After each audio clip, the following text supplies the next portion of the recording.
Who handed over Nigeria to the Fulani? Someone said Fulani is Yoruba's #1 enemy and that the British handed over Nigeria to them. This is not the truth.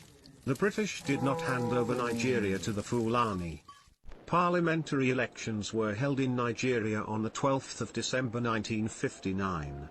The result was a hung parliament with no clear majority to form a government.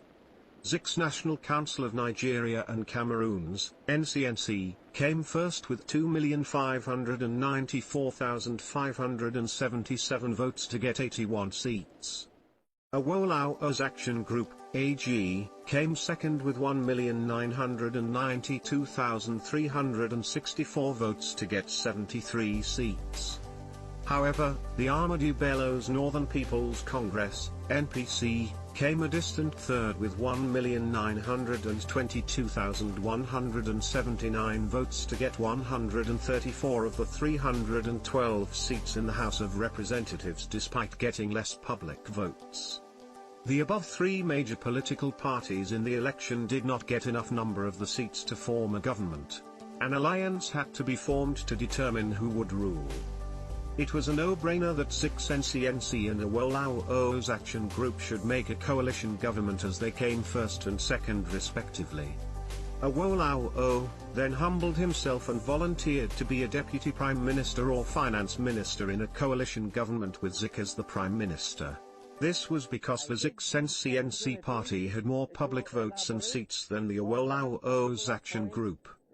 Zik invited Awolaw's team to Asaba, the gateway between the Yoruba's western region and the Igbo's eastern region, to hold coalition talks.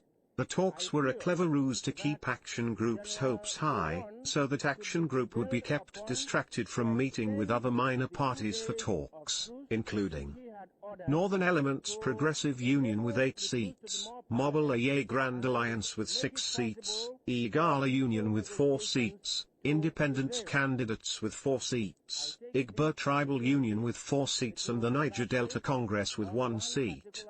Whilst the Action Group team was waiting in Asaba for a meeting with the NCNC, they read in the news that Zik and the NCNC had gone up north and clinched the deal with Ahmadu Bello on forming a coalition government with the NPC. Tafawa Balewa, a Fulani, would be the Prime Minister of Nigeria while Zik would be the figurehead Governor-General. Even Nkrumah of Ghana was shocked. He asked Zik why, having spent so much energy fighting for colonial emancipation and then settling for a toothless bulldog role when Nigeria needed him the most. Zik wrote in his autobiography why he did not form a coalition government with Awolowo. In 1947, with over £13,500 raised from the Yoruba people and given to the NCNC, Zik had led other 6 prominent NCNC delegates to London to protest the obnoxious laws of Governor Arthur Richards. The trip ended in failure with backbiting, abuses and accusation of theft against Zik.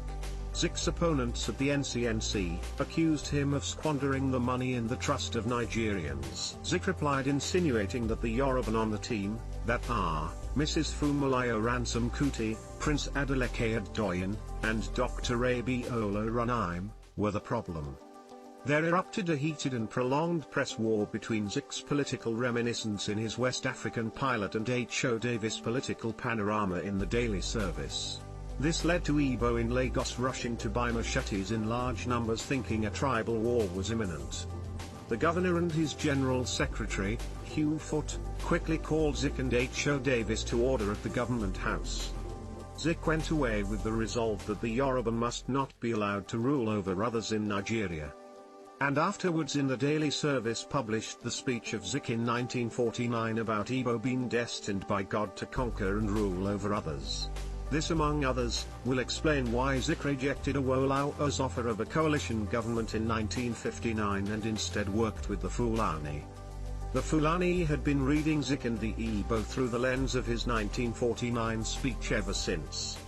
The Fulani way of neutralizing Zik when the opportunity came in 1959 was to offer him a powerless post, which surprisingly Zik and the NCNC dutifully accepted in place of being Nigeria's first prime minister. Zik had thought that the Igbo can easily manipulate the Fulani in place of the educated Yoruba. He thus manipulated Balewa to arrest Awolowo in 1962 and to have him jailed for 10 years in 1963. Zik also manipulated Balewa to remove from the western region the Edo, Urhobo, Itsekiri and western Ijaw that account for 70% of the oil wealth in Nigeria and created for them the Midwest region.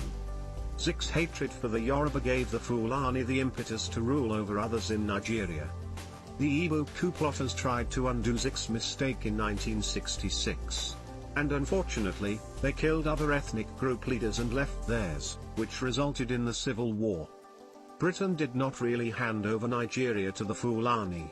Nigeria was given over to the Fulani by the Igbo. However, to hold on to power in Nigeria, the Fulani enlisted the backing of the self-serving career politicians in England. Not many Igbo, especially the young ones, know this narrative. I don't think the Yoruba, even their elders, remember this. Has the leopard changed its spots? No. The Igbo people have always voted for the Fulani since 1959 and continue to do so. Thanks for listening.